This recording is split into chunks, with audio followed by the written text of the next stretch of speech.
All right, so we're live on another session.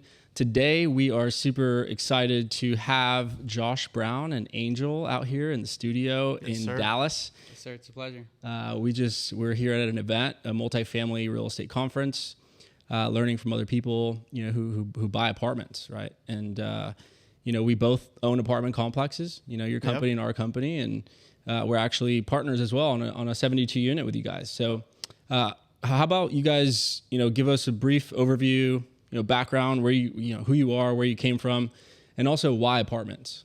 Yeah, no, for sure. So yeah, like you said, my name's Josh. I've been in real estate for the past 10 years, almost 10 years now, going on 10. Our company's Capital Advisors.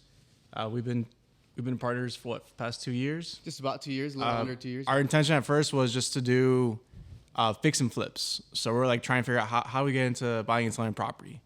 And we did not have any structure or how to figure it out. And eventually we went to one real estate event about some guy mentioned wholesale, and we started learning all these different systems and processes of how to actually get off market properties. Dove really deep into it. Spent a lot of money on mentorships and masterminds and stuff. And from there we started just calling mass lists of properties, and eventually we got onto the 72 unit, which we'll talk in a bit. But yeah, that's my background. So I've been doing real estate construction. I have a big background in construction. Doesn't your family also do? Yeah, so my mom does, her company's Sorrento. Okay. Yeah, and so she does a lot of custom homes, and I was helping her for the past 5-6 years. I'd helped her with a lot of custom homes. The last home I built with her was in 2021, I think. That was the last one, and I did a spec with him as well. Nice. Around that time, so yeah. Thanks, Josh, for sharing your story. Angel, if you don't mind, can you touch base, your background, where you come from, and why apartments? Yeah, so I've been investing in real estate for about 6 years, more or less. Okay. Passively for the first 4 and full-time for the last 2 years. I come from a blue-collar industry, so I built wind turbines for a long time, and I was able to leverage my W-2 very well, and that's how I would be able to passively invest in real estate. I picked up a fourplex, a few single-family homes, built up enough cash flow to where I could sustain myself. And yeah, man, just took the risk, took that leap of faith, that a lot of people are very, hesitant about doing. And we went all in, man. Me and Josh, before I quit full-time, we did some specs together. So I would do land acquisition for him and his family's construction company. Mm-hmm. And my return was always there. So we had a really good relationship and friends in common. And yeah, I joined his real estate team. I got my real estate license and started killing it, man. And we launched Capital Advisors together. And here we are, man. Let's go. That's nice, guys. Man. That's awesome. It's been a journey. Yeah. So now we started just us two, and we started in my house, then your house. Yeah. And now we're 13 guys now, under our team, building out a brand new office. That's right. Congratulations. There you go. Cool stuff. So we're here at an event, learning how to purchase apartment buildings, large, medium, small. We actually went to a tour. We had the pleasure of going and seeing 3 apartment complexes, a 76 unit. There was a 117 unit, and then 118. Yeah, large apartments. I mean, multi-million-dollar deals. Yeah. And I mean, we learned how, they were able to raise the capital, how they found it, and how they, do value add, right? I mean, because that's the business we're in. We buy apartments, we improve the value, and then we sell them over time, and our investors make money, and, we force the appreciation on the buildings, right? So, what are some key takeaways that you've, I guess I'll start with Josh. What are some key takeaways that you've, learned from the event that you're going to go home and implement? Yeah. So right off the bat, the first day we were here, with Brad, and he was talking about how can you add more income to the property. And right off the top of my head, I know there was I had written a bunch of notes on it, but I know for sure one was parking spaces, doing reservations for parking, adding a bulk Wi-Fi package, and what else? There was another for smart locks and all that, and kind of having an amenities package. And so I was kind of running the numbers on the back, hey, if I did that for our complex, it could potentially add $1.7 million to value to it, which is wow, that's just from any of these really simple things. They're not even that expensive. Sure. And so that's a big takeaway just right off the bat in the first morning I was here. So that was really eye-opening. And just, I was really impressed with everyone in that room. There's people that have 1,000+ units, 3,000 units. So that was just really eye-opening for sure. Yeah, that's awesome. Cool. And Angel, anything you want to share? Yeah, I know some we were key talking takeaways? for sure. I know we were talking a little bit earlier. One of my key takeaways was Brad mentioned yesterday that the only way to mitigate risk is by not taking action, right? Correct. But then if you're not taking action, then what are you doing, right? So you're taking the risk regardless. So 100%. that stayed kind of stuck in my mind. A few other things just about vetting your partners, right? What they bring to the table, right? What their contribution is, and maybe we can get a little bit into that when we start talking about the 72 units on kind of like how we all played our role and how we were able to work together as a team and take on that really successful deal. Yeah. What are some things that they were talking about as they were sharing the story behind how they purchased the apartment building? I mean, what are some things that that some tactics, some things that they were doing? Adam and Emily bought an apartment building here in Dallas. They're doing really well with it. It's an older building. You guys walked some of the interiors. So Yeah, anything that stood out, that these guys are doing to secure their success for themselves and for their investors, anything, that stood out? So I know I don't think I spoke with Adam. I spoke with another couple that was here that they bought a 280 unit in Abilene, and it was their first indication. Before that, they were just doing construction. So it's their first apartment complex, and from them being part of this mastermind, the Brad Sunmark mastermind, they were able to secure it somehow. Everyone that's on the GP side was from this group. Yep. And so their value in that was their background was construction. So they manage all the CapEx. And so it's pretty similar to what we do. We have a background in construction. So correct. Yeah. And that's the beautiful part about apartment investing, right? There's a team, you don't do it all alone. You have people who are really good at underwriting. You have people who are really good at CapEx. You have people who are really good at, sourcing money, sourcing the deal, relationships with brokers. And then you all just, form a group and you go out and you buy a large apartment complex. I mean, doing this alone is going to be very hard, And so, we actually bought a deal together, 72 units. You guys found it off market. The main KP on the deal is a really good friend of mine, David. We both, very good, relationship with him. And, right. Why don't you touch base a little about that deal? It's a very good deal. For sure. You guys created a bunch of equity. I mean, we all did, right? Yeah. You guys were, So talk about the deal, man. I mean, how'd you find it? What'd you say to the owner? I mean, how did the rapport building process go with the owner? Because I know it was a process. Yeah. So talk about the deal. Yeah. 2 weeks, more or less, right, back and forth. But yeah, so when I went full time into real estate, it was kind of like I locked myself in a room. Once I, of course, learned a little bit about what to do, right, and I started taking massive action. Would lock myself in a room for 12 hours, pull an itch list, and just start calling a bunch of property owners. And I don't know if it was luck, right, or if it was just you could say luck, hard work, whatever. But I just ended up getting on the phone with this 90-year-old man that developed the property in the late 70s, which is Maple Manor, the property that we ended up acquiring. And I knew just enough, to hold a conversation with this guy to sound just, credible enough for him to, entertain a conversation with me. Just, simple terms, the lingo a little bit. I knew nothing super, super green, right? But rent roll, more or less what his operating expenses were. And, and we started negotiating back and forth. It's a Section 8, property, senior citizens. So you could say recession-proof almost. Yeah. I know one thing is that he sent us the rent roll, and there were some units that the tenants were paying $125. Yeah, I wanted to talk about that too, because Yeah. I know at your event you asked me, or I mentioned that some tenants in there were paying about $120, and I think you understood that I was referring to like their copay with County Housing Authority, right? Correct. But no, there was actually like I think it was one or two people that were paying about $150, and the reason why is because this guy, this 90-year-old man, he's actually from Austin.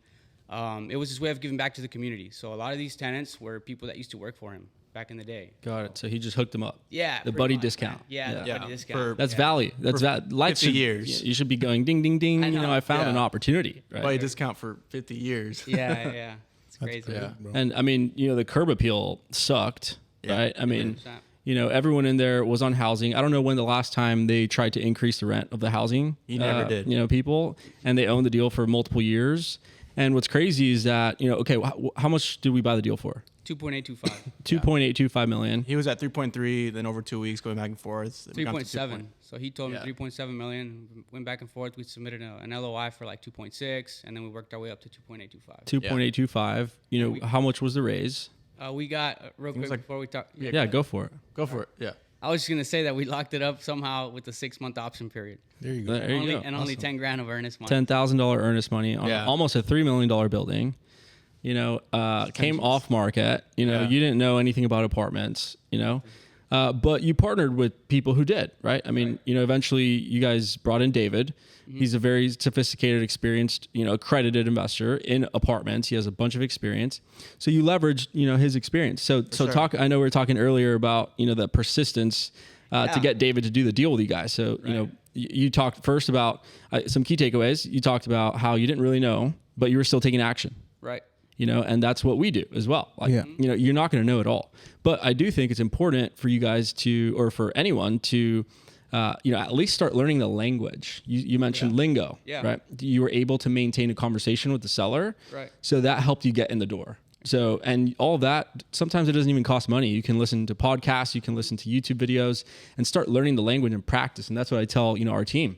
Correct. I was going to ask, so you guys said that you were barely starting off, you know, you had, so you this guy answered your call, this gentleman answered your call, and you carried the conversation. So when you hung up that phone call, what started going through your mind, and what was the process or game plan that you put together in that, I guess not instant, but throughout that delegation or It was surreal, man. I mean, I got really excited, of course. You know, I'm on the phone with this guy who owns this. It's because, I mean, I couldn't wrap my head around. I know you mentioned yesterday, Adrian, like owning, you know, multi-million-dollar buildings. Like, so that was like, you know, prior to that phone call, I think like 3 or 4 months before that, we actually went just by chance. Like, I think there was like a real estate event in San Antonio that David was hosting. I never met David before, and it was with some attorney. Patel. That was there. Yeah, Patel. Yeah, Raul. Yeah. And so it was like a $35 event. Like, let's go check it out. And so we were there and just trying to see what it's about. And like, we're just in the crowd, and there's like some young kids like, oh, I'm trying to lock up 80 units, 100 units. Yeah, I'm trying to get it for $8 million. I'm trying to get it for $2 million, whatever it is, right? I'm like, Jesus, these guys are young. They're trying to chase like $1 million properties. Right. And so like, my takeaway from that one small event was like, wow, like there's potential here. And David gave his story and 100%. how he became We're thinking successful. small. And like, all of a sudden, like a few months later, we come across this deal like on our lap, like perfect timing. Meant to be. Yeah. So I mean, you surround yourself with the right people, your belief level goes up. I feel like it's not meant to be. You attracted that from the universe. Yeah. You put yourself out there, believe and it happens. I agree, man. Yeah. Congratulations. You put in the work. Even before that, man, I wanted to do syndication, like really, like do apartments for the longest time, but I didn't know how. And I had followed Adrian. I followed you for like a while, even before anything. And then like I was in my mind back there, I was like, man, I eventually want to work with that guy or with that group. And now you see who you are. Yeah, like 3 or 4 years later, we're here. You know. Yeah. I didn't even know like who you were or anything until we got that deal and bought it with David and stuff. David said he knew who you were, and then I started following you, and I was like, wow, man, very, very admiring. You know, super inspiring, everything that you've done and all. Sure. Yeah. No. Yeah. I mean, it's the grind. You know, I think it is. I also think that some people don't even, you know, write their goals or what they want down. You know, like they're just kind of going with the flow. And you know, when you actually put it out into the universe and put out what you truly want, and you think about it every day. Earl Nightingale, The Strangest Secret. 100%. You know, what you think about most of the time happens. And so some people don't even realize that. And I mean, look, you guys put yourself in a room with other people that are buying apartments. You guys, belief level goes up. You go home and start taking action, right? And you find this deal for $30,000 a door. You know, 2.8 million is probably one of the biggest deals you guys have bought. Right. Biggest so far, yeah. Yeah. And then, I mean, you guys didn't know how you were going to get the money. You didn't know who was going to sign on the loan. You know, as we all just, you know, learned, and as we know, we have to have a loan net worth of, you know, close to the loan balance, if not more. So, you know, if your net worth is not that, you guys probably didn't know of anyone that could, you know, that was going to do that right then and there immediately, right? So talk about the persistence of reaching out to David. And then getting the deal done, how the raise went, and the closing process. Yeah. Even before David, we had sent it to our broker, we had sent it to multiple people, and we were getting a lot of phone calls from people like, hey, like let me partner with you, let me join with you, and just everyone was giving us like really sketchy like shark vibes, like they were really persistent with us. Yeah, we just wanted to, you know, weigh our options, right? I mean, get informed mainly because we didn't want to. The last thing we wanted is to be taken advantage of, right? I mean, we picked up such a really good deal, and we just didn't want to fuck it up. But yeah, man, persistence for sure. So I didn't know what I had gotten myself into, but I knew I had a deal and I'd figure it out, right? Correct. So even though, the people closest to me were, giving us a lot of negative feedback, I mean, big time. I mean, just they didn't think that we would be able to do something like this, right? So I have a good buddy. His name's Marcus Phillips. So shout out to Marcus if he sees this, right? But I sent him the deal, and he told me to reach out, to somebody that he works closely with, which is David Tupin. Yeah. And I DM'd David, told him about the deal. I think at the time, this is how green I was. I didn't know anything. The way we calculated this cap rate is through a Google calculator. Just the rentalpropertycalculator.org or whatever. Yeah. Like, super Hey, whatever it takes. 16, yeah, so but you did it. Yeah. So I think I calculated with like, I didn't even calculate it with like the debt service. I just calculated with like operating expenses and like very minimal, things. So I thought we had like a 16% cap rate. So I DM'd David, hey man, just picked up this deal, 16% cap rate. I don't even know what else I said. And he's like, sounds like a sweet deal. And then he stopped responding, right? And I hit up Marcus again, and he's like, hey, we'll join his mastermind. So it just goes to show, man, sometimes you got to pay to play. You got to buy your seat at the table. So that's what we did. We joined his mastermind. We pitched the deal to him on a Zoom call, on like the first or second Zoom call that we got. He fell in love with the deal, and we ended up closing on it, man. That's awesome. Beautiful. How much y'all raised? I think it was like 1.1. Yeah. In total. 1.1. Mm-hmm. There's probably like 7 investors, right? 6, 7 investors. Handful, yeah. Like 6 or 7. That's beautiful. And you guys even put your own capital up there. We did. Yeah. So I was going to touch that topic as well. So David's, value in this deal is, of course, his experience, his expertise, his net worth. We were able to secure this loan because of him. We got this. We were able to get the deal done because of him, right? So he brought most of the capital for sure, from his investors. I dumped about 120 grand into the deal myself. Josh also dumped a good amount of money. I put a small amount into it, like 27. Not much, but yeah. No, dude, but that's great, it's bro. still something, bro. That's a lot. You got a $8 million apartment, right? Exactly. And you only put 27,000. And I have like 16% of it. So so how is that's great? I mean, you already more than 10x your money. Even more than that, yeah. And you still don't sell it. It's still yours. So congratulations. I was gonna touch a little bit about putting yourself in the right rooms, right? Like we're here. We're in this apartment conference, and Brad talked about how he's spending like $150,000 in Tony Robbins, another $100,000 on another mastermind, and you guys spent not spent, invested, right? Because it's you're gonna get something out of it, and you did. You were able to close this deal, and where I'm going with this is that we have the meetups in McAllen, and they're 100% free, and there's individuals that are going, some that are not, a little bit hesitant, but we are bringing the value to the valley, right? So we want to hopefully outreach to more individuals to come to the meetup, so we can all be in this situation, buying apartments. We've taken our team for sure, and we just need to invite more people, man. There's always a lot of. Last time it was really knowledgeable. Everything you guys were talking about, like you guys went through a whole phase of doing a whole deal from start to finish. Yeah. And so, the raise. You guys haven't raised money before for a deal like that. I'm sure you guys are relying a lot on David and his experience, and kind of how did that go? How long did it take to close the deal? I'm curious. I don't even know. We closed in about 4 or 5 months. So you had the contract before meeting David? Yeah. So you guys locked it up. We escrow hey, we're putting the money. I have no idea what we're gonna do, but we're gonna do it. That's what I want you guys to share. It's hey, you guys took the action, you took the risk, you put the 10 G's up. And it was an occupied property, it was stable, right? So there wasn't a lot of risk as far as income, right? So, what was it? What was the income when you guys bought it? Do you guys remember? Grand? It was like 30,000. 30,000. We're like at 54,000 in a Once year and a half. Fully stabilized, it should be almost like at 58, 59. Yeah, so that's crazy. Then you divide that by the cap rate, NOI, and you get the value. What's my percentage worth? Yeah. I wanna share this. I think this is really cool. Me and Josh, right after I think we closed on the deal, we were doing like a fix and flip loan or something like that. So we had to fill out a PFS, a personal financial statement. Yeah. And I started, adding all my properties up and stuff like that. I only had like 7 or 8 doors before this big acquisition, and started adding up the equity. And it's safe to say that this deal made me a millionaire. And Same. It's Congratulations. insane, man. Yeah. There you go.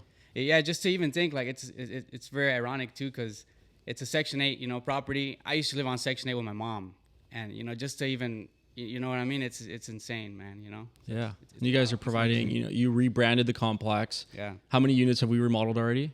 I think like we're at 30 something. Yeah. 30 some units remodeled out of 72. Yeah. We were going to remodel more, right? You guys were going to remodel a lot more, but we were able to increase the rent on units that didn't even need the renovation. Yeah. Right. So you guys put aside how much in CapEx? It was like 400K. We've only spent like 260 so far. Yeah. So you guys put aside 400,000 on a deal, and you guys spent, you know, half of it. Mm-hmm. We were going to spend the other half, but we were able to raise the rents without renovating the units, right? So there's also some tactics that we can implement, you know, without needing to spend money, right? And you know, that's the beautiful part about, you know, being in the right rooms with these people, you know, surrounding yourself, like, you know, he said in meetups and organizations, you know, to get ideas. And there's also things that, you know, we're learning along the way, right? I'm sure you guys have learned, you know, all kinds of things along the way as well. And, you know, this deal is doing really good. You guys refinanced, right? You're about to refi and pull some cash back out and, you know, ride it out long term. It's a great asset, great location, great bones, you know, full rehab. I mean, that's a long-term deal. I don't know how long you guys are planning to hold it, but, you know, super amazing deal. Depending on what rates you're doing at the time, I think we're going to refi in about a year or so, give or take. I think less. So. Yeah. Got it. So these guys just bought 72 units, $2.8 million deal, made you a millionaire, made both of y'all millionaires. I mean, right now it should be worth like, on paper, it says worth like 6.1. So we've doubled. We've added like $3 million in value. In 2 years. In 2 years. Probably under less. 2 years. Yeah, less than 2 years. Yeah, it hasn't even been 2 years. And so last March. Yeah. Yeah. I remember when I was doing my PFS in the beginning, I was like, man, you know, this is a different way. Like, no one showed, you don't learn how to make your PFS in school. You don't learn, you know, what liquidity, you know, how to maintain liquidity, your balance sheet. You know, you don't learn any of that stuff, like how to calculate your net worth. Right. And when we started buying apartments, it was like, oh my God, you buy another property and it goes up exponentially, right? And then as you remodel, as you raise rents, as you increase the NOI, your net worth also exponentially increases. And that's when I was just like, dude, it's eye-opening, man. I'm all in, you know? Yeah. And so I'm sure you guys, your belief level, your confidence is up. I mean, you got, one thing I want to ask is, as you've been, because I know you guys post about the 72 unit a lot on your social medias and stuff. And that's one thing that I tell people to do is to post and to tell people what you do. So have people started reaching out to you guys saying, hey, I want, you know, you buy apartments? Like, what the heck? Like, I want to invest with you guys.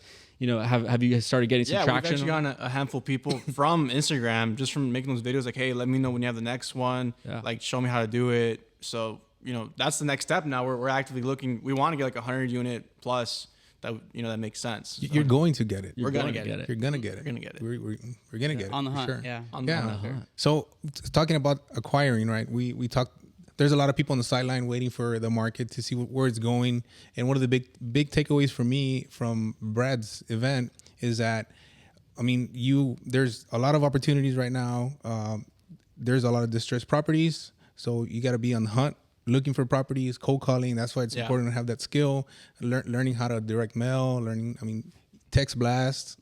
Because you never know when you're going to come across somebody in a distressed situation that is hoping that their refinance or buying their cap rate is gonna they're coming due. They're already coming due and they're hoping that it's gonna improve, but I mean it might not. Interest rate don't seem to be coming down at all. So they're gonna be at the situation where they're gonna have to sell, and maybe they get your text and you're like, you know what? Let me text this guy. I'm gonna sell it to him. They have no other option. Yeah.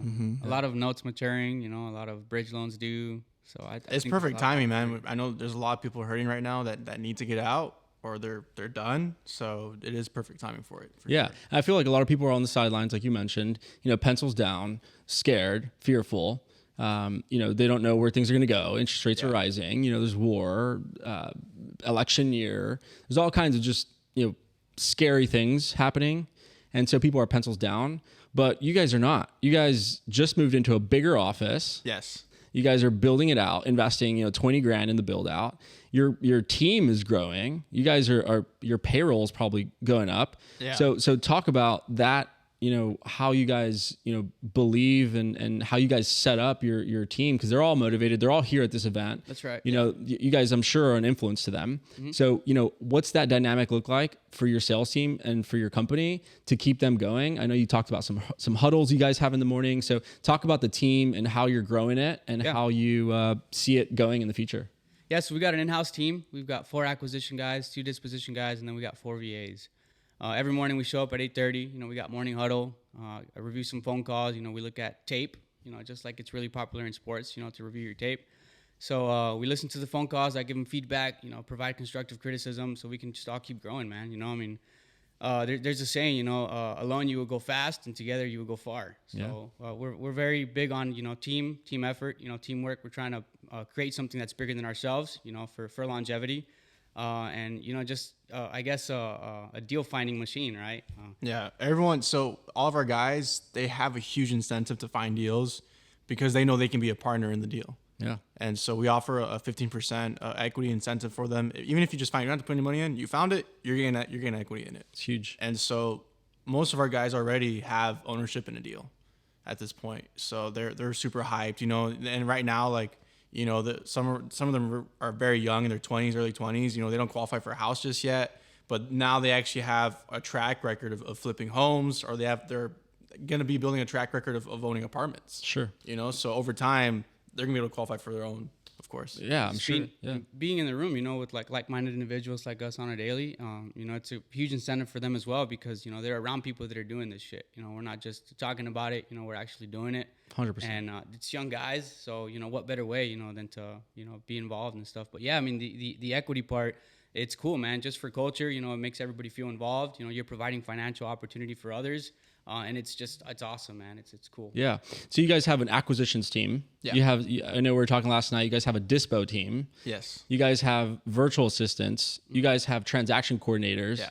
You guys, have partners in the deals. You guys have investors. You are also licensed. Is that correct? Yeah. You're licensed. I'm actually also working my brokers right now. So you're going to be a broker. You're already licensed. You have the opportunity to tell people, hey, we can buy your deal. We can seller finance it. We can list it. We can, you have all the options, right? So that's great. That's an awesome firm. I'm super excited to see that office. Yeah. Every deal that we have, basically everything that we have listed is what we've passed up that we're not going to buy. Honestly, it's pretty much like we just cherry pick whatever makes sense. We'll take under ourselves, whatever doesn't, straight to the market, and we still capitalize on it because we can make a commission. And we've got agents in house and stuff too, so opportunity for them. It's great, man. Yeah, that's beautiful. So you guys have people reaching out to you, and you chose the people that are working with you. So these individuals that are still reaching out to you, what is it? What are the qualities that you're looking for in order for them to join your team? That's a good question. We've got core values. It's probably take me a long time to list all of them, right? But I'll point some of them out, right? Like humility is something that we look in, everybody that's going to be part of our team, we make sure that they are in alignment with those, core values. Humility is one of them. Faith, we're faith-based. And not just, faith in the higher power, but faith in companionship, faith in ourselves, and faith in our capabilities. Resilience as well. This real estate game, it's a game of repetition. So it's really hard, to stay, committed, to stay, focused. So we have to stay resilient. Yeah. Right? Big one is commitment. Yeah. Because we've had people reach out to us, hey, I want to join your team. And then we tell them, hey, well, our schedule's from 8:30 to 6. You got to show up. You got to be here putting in the work. We got to put in the work. 100%. And some are like, no, I got to go to the gym. I go to the gym from 10 to 12. And then at 1 is when I start working. And then I'm done at 5. I can't do that. I can't do anything more than that. I'm like, well, what results have you gotten from that? Yeah. That's a good question. Show me. What have you done? Yeah. And well, no, I've only closed like 3 deals in the past 6 months. Yeah. Well, we did 22 million in volume last year ourselves, with our team. So we did 70 plus closings. Yeah, it's a common misconception, man. This whole realtor, real estate investor lifestyle. Yeah. To not be hard, not necessarily hardworking, but living on your own terms, right? And then working whenever you want and stuff. But no, man, if you want to operate at a high level and if you want to be a top 1%er, it takes grit, it takes hard fucking work, and you gotta 100%. Be at it on a daily. Going in early, staying late. Yeah, weekends, bro. Studying. Like, I mean, I had some people, that I was training in the beginning, and they fall off. They come on, they fall off. And on the weekends, they're at barbecues. They're. I mean, and you guys know on Saturdays Saturdays for me was an amazing time to call owners and For sure. like, it's just people don't take advantage of the time. And one thing that I wanted to say is that there's still people in this room in this event that own 5,000, 10,000 units. 3,000, 5,000, 7,000 units, and they're sitting front row learning the basics, taking notes, and they own 3,000 units, and they've raised hundreds of millions of dollars, and they're still front row at a basic multifamily, like foundational level event, front row, dressed up. They're still here, and these people that you're mentioning that come to you guys and say, hey, well, I got to go to the gym, and, I mean, bro, like that's a quick, all right, you're not cut. Like, cut. We need people that are hungry, that are motivated, that do whatever it takes.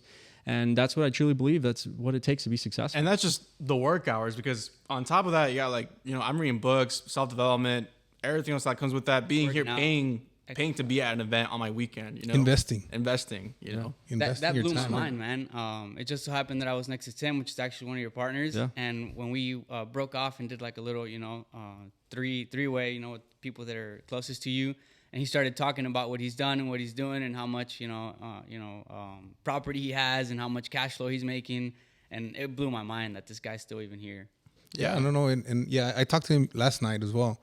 And he mentioned that he was making $500,000 in his job, and he left it to come and make $5 million in another company that he's starting up. He saw more potential to it because they put a cap to his pay in this other job.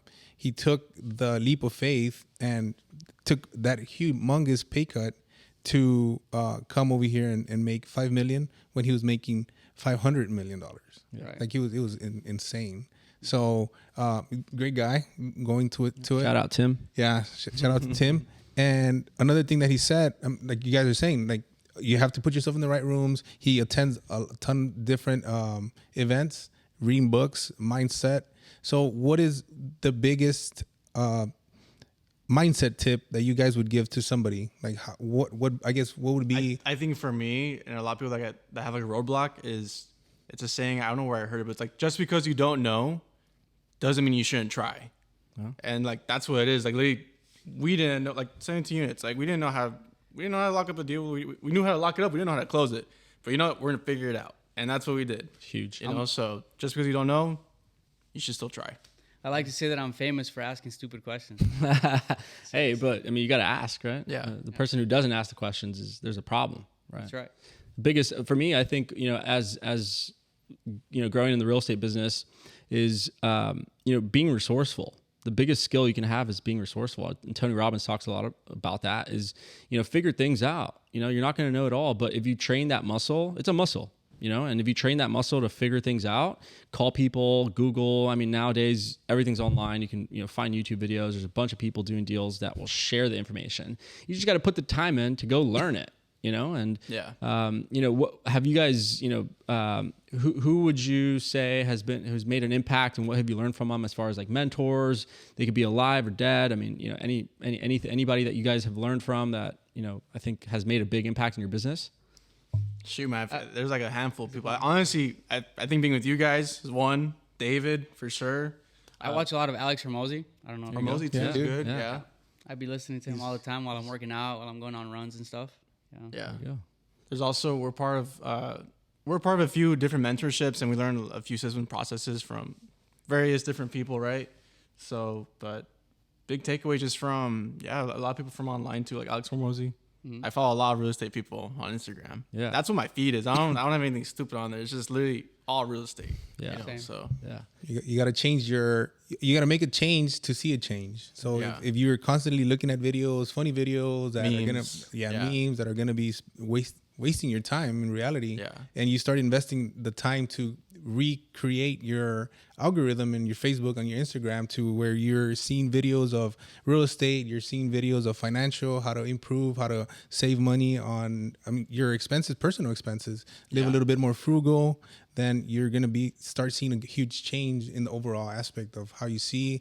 You're going to be able to run more numbers on real estate. So overall, better. Yeah. In order for things to change, you must change. Yeah. Right? And the thing is, like, once you know the process, like, I'm going all in now. Like, I want to get to 1,000 units. Yeah. So talk about that. Awesome. I mean, what are you guys going to do when you get back to your office? What kind of brainstorming sessions are you guys going to have? Because I know you guys have been super excited the last few days on. We've been talking about. So it, what's next for you guys? So for sure, we had a brief convo about it, but basically, we're gonna start hitting the phones again on multifamily deals ourselves. On top of that, I'm gonna be reaching out to family offices, start building those relationships up, and learn the lingo at a high level, because it's always been really a little bit of intimidating, because these guys are like, they manage hundreds of millions, and we're still a small company, but we're gonna show them that we can bring results, right? And then not doing it, even after just a few months, you get a little rusty. So you gotta get back on it, man. Get start learning the lingo again, and start shaking hands, and also just proactively searching for properties. 100%. I feel like it's really easy to get stuck with the small little details, small little problems in the company, and you start forgetting about chasing the big picture, chasing the big deals. Correct. And so Alec Hermosi has the that example that he makes with the woman in the red dress, right? And especially being in real estate and stuff. And then when you're doing things, people come to you with opportunities, and it's hard to pass them by. 100%. But yeah, it's very important to stay hyper focused. That was also one of my key takeaways. So since I went full time into this and into real estate, I've been at it 100%. But right now, we are spread very, very thin. So just being vulnerable. Yeah, we got like 5 flips going on. We got the 17 units going on. We got a 264 unit development subdivision that we're pushing out. You have your own personal. I just finished building a spec. Managing the sales team, managing all the listings. It's 140 listings that we got to be on top of with our TC. Yeah. And so. And somebody wants to come in and work from 1 to 6. Yeah. So like, dude, like get out of here. Yeah. And so with all that in mind, it's like, well, shit, it's already like 6, and like you need to stay later. Like I need to stay later, honestly, because I'm still working on my broker courses as well, and then make time to actually, like, I need time block more for doing outreach, talking to family offices, talking to multifamily owners, building those relationships, talking to investors. That's high level stuff. That's where my time should be going. Correct. Instead of all these little tiny details. Things. Correct. Yeah. Time blocking has been helping me a ton, man. I mean, Google Calendars, I optimize it as much as I can, and I use it, and I try to live by it, because there's so many different things going on, and you can get distracted doing one thing. And, our attention span is very, very, limited. So if you get, caught up doing one thing, it's going to take you 20 or 30 minutes to get back on track with whatever else you were doing. Yep. And then this guy gets all the phone calls. It's his number. No. Not anymore, right? At the beginning it was. It was, yeah. We changed it. We just changed it, yeah. But still, because the listings and everything that we have on the actual MLS, it's under my name. So we got people calling, and who do they want to talk to? Angel. Even though it goes to everybody else in our office, right? But they still want to talk to me. Yeah. Brad talked about 3 things that make him successful and make a multifamily investor successful. Is number 1 was focus, number 2 was commitment, and number 3 was invest in yourself. Right. So focus. I think we've done pretty well at staying focused in multifamily for the last 5 years. People will send us an RV park. People will send us a land deal, and now we're kind of exploring other options, because now we've built a system and we have people and we have a team. But in the beginning, people were sending me all kinds of stuff, and even if it's a good deal, I would say no, just no. And what that did was that allowed me to stay more hyper focused in apartment complexes, and what that did too is the audience that I was attracting was more for apartment complexes, and that's how we were able to raise $45 million. Because we stayed hyper focused, right? And I don't think you need to just do one thing, but 1, 2, 3 things, and it also depends on your team, right? You have a team, you have a bunch of guys. So, I think delegating and setting up, the ideal client and the ideal seller and the ideal type of asset class that you want to be in, and just go all in on those. For right? sure. And I like how you guys said, you guys got to get back on the phone, right? There's people that I talk to and they're like, oh, well, I'm going to hire, a couple of VAs, or, I'm going to hire someone to make the calls. But that's a high level activity. You guys are going to be calling family offices. They write multi-million-dollar checks. Yeah. Sellers, they're sophisticated. Apartment complex owners are sophisticated. They're more than likely multi-millionaires. Yeah. And they have high level conversations. So, for a Philippine to call one of these guys, you're going to burn your brand. Venezuelan. Right? And you guys didn't say that. You guys said, I got to get back on the phone. That's right. And so that's a key takeaway that I want, people to hear. Is that you guys are willing to get back on the phone. You guys are going to be rusty in the beginning, but you know, you're going to pick it up. And I guarantee you, once people tell you yes, you're going to be like, all right, this works. Like get fired up. That's how we got the first deal. Literally, it's not even rocket science. Not rocket science. science. Back to the basics. And you already have that experience. So once you get back on the phone, you're going to have your team. We got the confidence for sure. You have the confidence, and then you're going to boost your team's confidence because they're going to be hearing your recordings. Right. Be like, okay, this is the way I do it. Or why did you ask that? Right. And maybe that's something that your team didn't think of. So you're showing that you're growing and your team's growing with you. Yeah. Right. So going back to the time blocking, that's one of the biggest things that I've been trying to work on, and I've finally not got it down, but leaving the W-2 job where, I mean, I really don't have to worry about anything besides, okay, I clock in at 7 in the morning, I get out at 7 at night, and that's it. Like That's it. In Your bombs between, are done. Yeah, I'm done. But now we have to put in the work. We have to make sure that we're hitting the tasks, the goals that we have, and actually taking the time to learn how to time block. I went ahead and put a list of all the things that I had to do. I categorize them. It took me a good while. I categorized them to priorities. Yeah. This is what's going to get me to the goal, and this is just I'm going to pretty much waste my time. So this can be delegated. And it took me a while, but fortunately, like 2 hours a day per task, and you have to leave a little bit of wiggle room for anything that happens that is just unprecedented, right? Of course, right. For sure. So, and I also think, like, you know, it's not all about work. Like, I mean, you will get burned out. Oh, yeah. I've had burnouts. Me too. And it's real. It's a real thing, you know? And so you got to put the time into, you know, go to the gym, you know, make sure you're eating right, get some sunlight, go outside, you know, take a walk, go on a little trip, you know, and, you know, I know some of you guys have family. You just got married. Congratulations. Unfortunately, I couldn't make it. I was going to try to make it out. You're good, bro.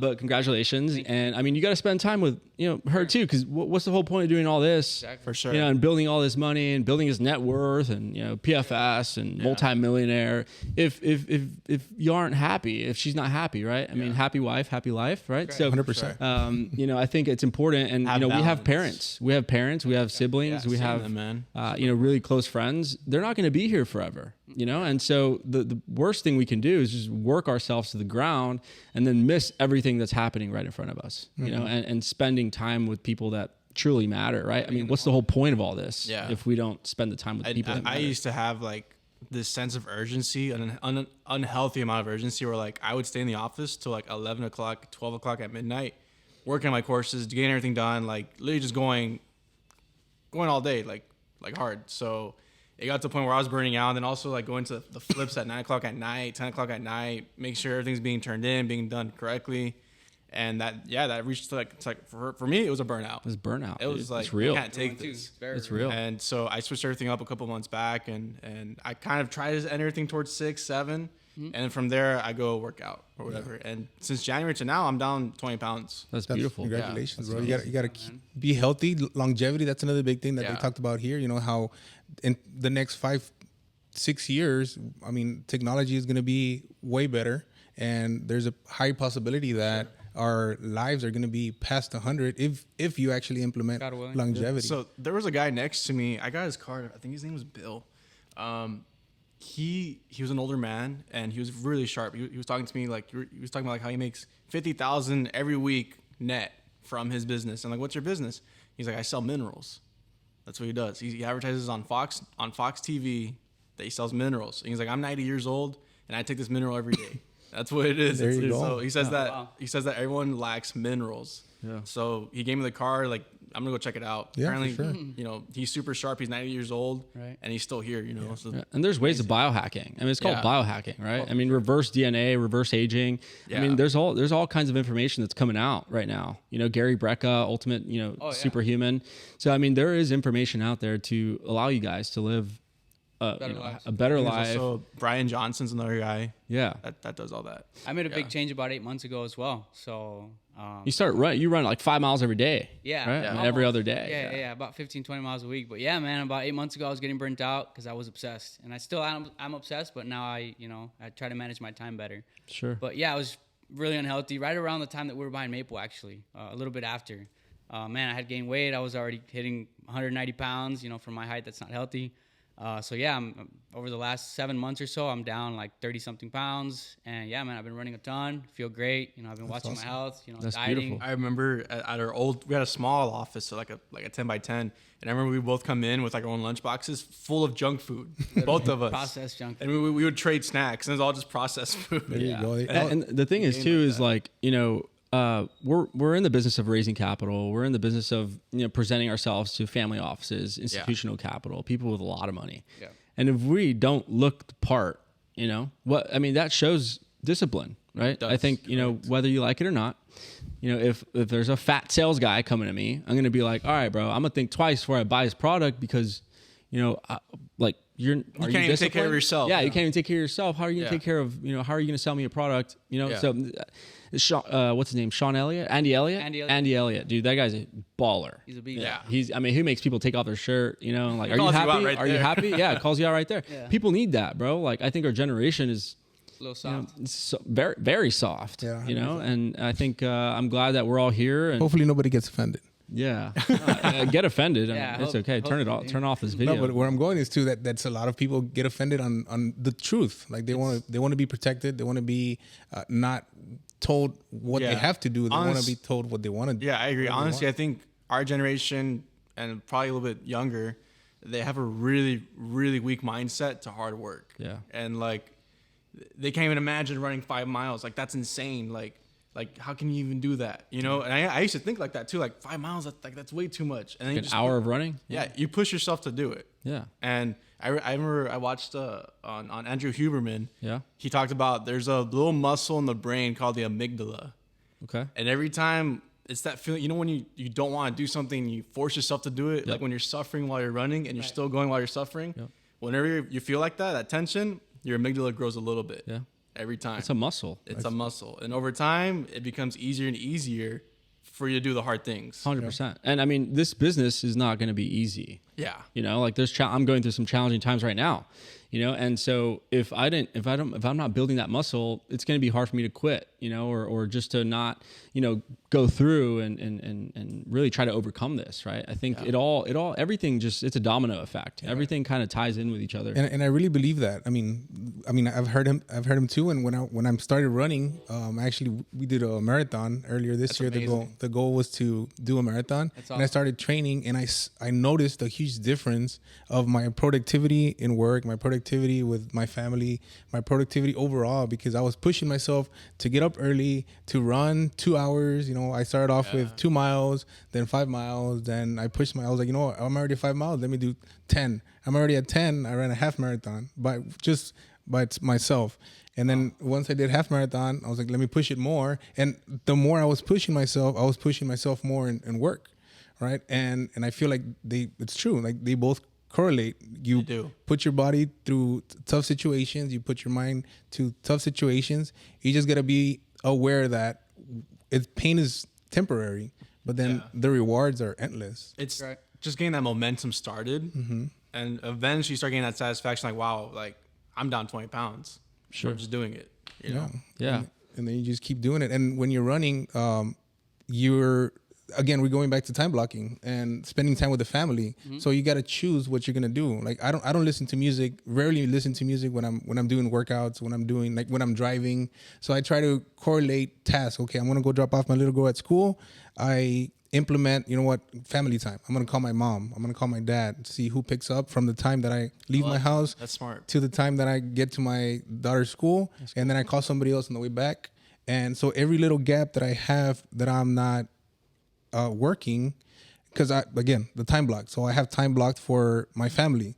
And it might sound a little horrible, but I mean, we're putting family in it too. Yeah. So you have to work hard on the time that you have scheduled for work, and you go all out. Like there's no time to waste. You work, and then the time you have for your family is family. And then if you have more time to work, you continue working, but you have the balance of everything. 100%. Yeah.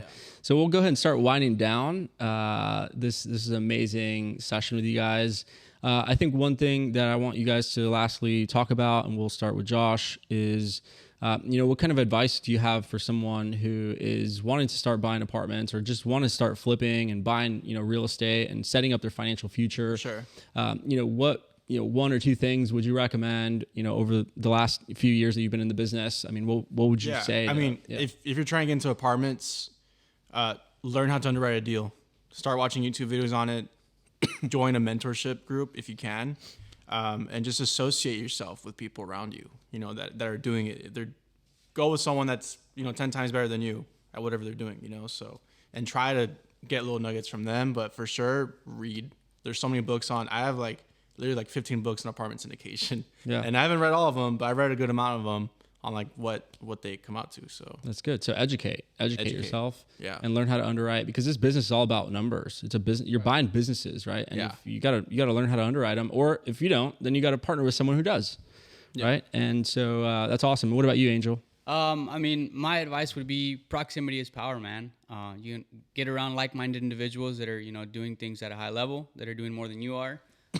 If you do have the money for it, I would definitely recommend that you hire some sort of mentor, or, get into mentorships, get into RIAs, get into masterminds. I think 210 is perfect. You guys do not hold back. So if there's anybody that's wanting to get, into the industry, show up there, like I said, proximity is power, get into those rooms. It's rooms like those that'll get you to the next level. Sure. Right. So, I mean, if you got free time, say you'll work for free. Learn. Yeah. That's what I did. Provide value. Yeah. Same here. That's beautiful, man. All right. Well, thanks you guys. Let's go back to the event and learn how to buy some bigger buildings. And, I was super happy to have you guys. We'll be sharing this on a bunch of platforms, and we'll let you guys know when it's live. But thanks a lot for being here, and we'll be in touch. Let's do it again. Thanks for having us, man. All right. We got to do it again. Let's go.